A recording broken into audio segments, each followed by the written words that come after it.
Hi everyone, I'm going to read to you chapter 2 now of Ronaldo. Remember in the first chapter we heard about how Ronaldo won the European Championships even though he was injured, and how his teammates dedicated their victory to him. So now we're going to learn a little bit more about the life of Ronaldo. This chapter is called Dolores and Dinis. "We're going to have another child?" Dolores asked the doctor when he told her the news. She was so shocked she needed to hear it again. "Are you sure? I can't believe it." Dolores and Jose Dinis Alvaro already had 3 children, daughters Elma and Katia and son Hugo, and it had been 8 years since Katia's birth. A fourth child was a real surprise. "Yes, I'm certain," the doctor confirmed. "The news will bring great joy to your house, I'm sure." Dolores loved children, but she was worried. Life on the Portuguese island of Madeira was hard. The weather was always good, but many of the people were fed up. A lot of folk were unemployed, especially in the area of Funchal where they lived. The wealthy tourists stayed in the fancy seaside hotels and they never travelled far to spend their money.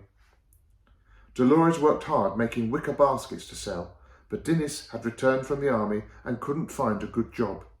Sometimes they could only afford to eat bread and soup, and now they would have another mouth to feed. "Dinis, what are we going to do?" Dolores said when she got home. She was crying tears of both happiness and sadness. Space was also a problem. The family lived in the house of Dinis's parents, but there would now be 6 of them. They didn't have any money to rent a house of their own. "We'll just have to do the best we can," Dinis replied. Dolores agreed. Her 4th child would have a tough start in life, but she would do everything possible to make sure they escaped the poverty of Madeira. She was a very strong person, and her son or daughter would be too. When they found out it would be a boy, Dolores' sister suggested the name Cristiano, and they liked it.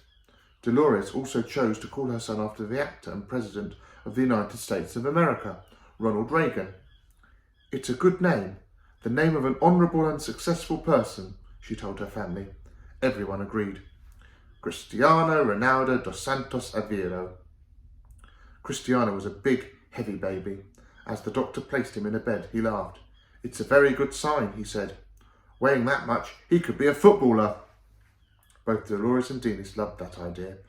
Dolores was a Sporting Lisbon fan, and her favourite player was their star winger, Luis Figo. Dinis had played football as a young boy and often watched the local team, Adorina.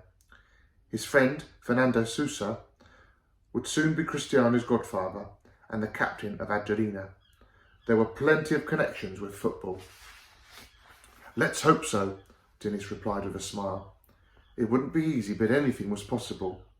They knew that very few youngsters had the special talent to become professional footballers, but it could be the perfect way for their son to leave the poverty of Funchal behind and make a new life somewhere else.